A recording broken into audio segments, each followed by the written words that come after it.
Hey now! In today's video, we'll be breaking down the first 2 weeks of Dodgers game action. I'll be telling you what I think are the biggest takeaways and storylines from the first 12 games of the season. Let's do it!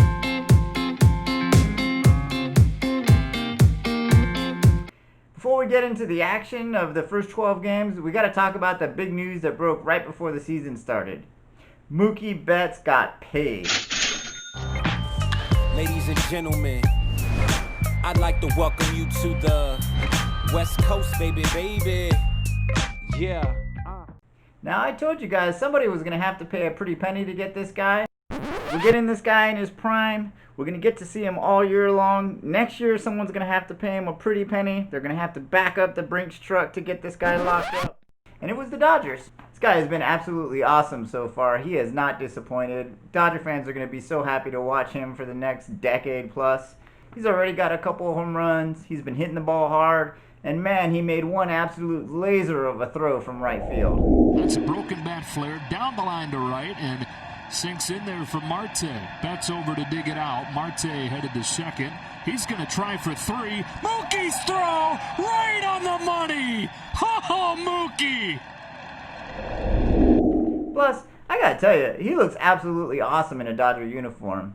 He's got the high socks, he's got the baggy pants. He's out there looking like Jackie Robinson. I absolutely love it. Through the first 12 games of the season, the Dodgers are 8-4. Could be better, could be worse. Not a bad record. If we do some math and run that through the old calculator, Dodgers are on pace for 40 wins. Right now, believe it or not, the Colorado Rockies are in first place in the National League West, but I wouldn't be too worried about them. They're just an average team. Out of anybody, the team that I would keep an eye on is the San Diego Padres. They look like they're ahead of schedule to me. They've got Fernando Tatis Jr. and Chris Paddock, a couple of young studs. They got Manny Machado locked up to a 10-year contract. It wouldn't surprise me if they make the expanded playoffs, but at the end of the day, I think the Dodgers are still the best team in this division and should win it going away. The Dodgers got some revenge on the Houston Astros, going into Houston and beating them in both of the games they played. You know that had to feel good for those guys. It was their first chance to play the Astros since the big cheating scandal broke in the offseason, and I know the Dodgers were amped up for those games. Strike three call. Perhaps guessing something else. 2 out. Guessing's harder than knowing.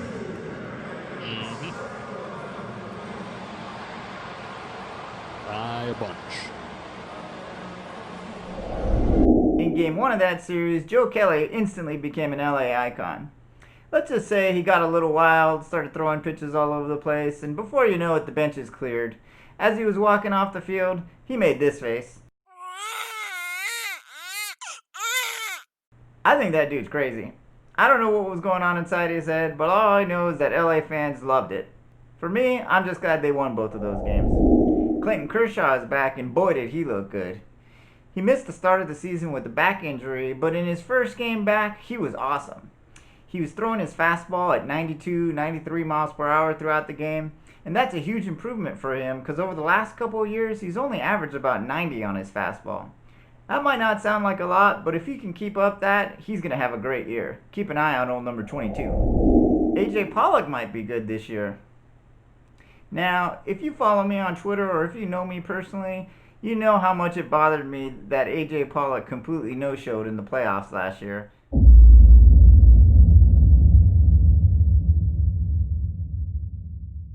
I have never been so upset with a player in my entire life as a fan. I wanted them to run him out of town. I was hoping they would trade him to Boston, throw him into the Mookie Betts deal.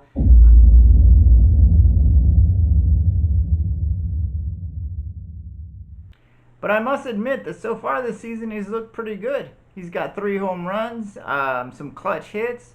Have I forgiven him completely? No, not yet, but it's a good start. Cody Bellinger is finally rounding into MVP form. He started the season ice cold. He was not doing well. He was missing pitches that he normally crushes.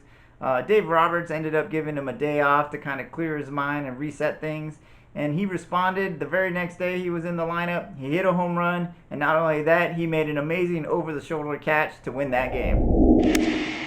Fly ball slicing to left center field. On the move is Bellinger, still going to make the catch.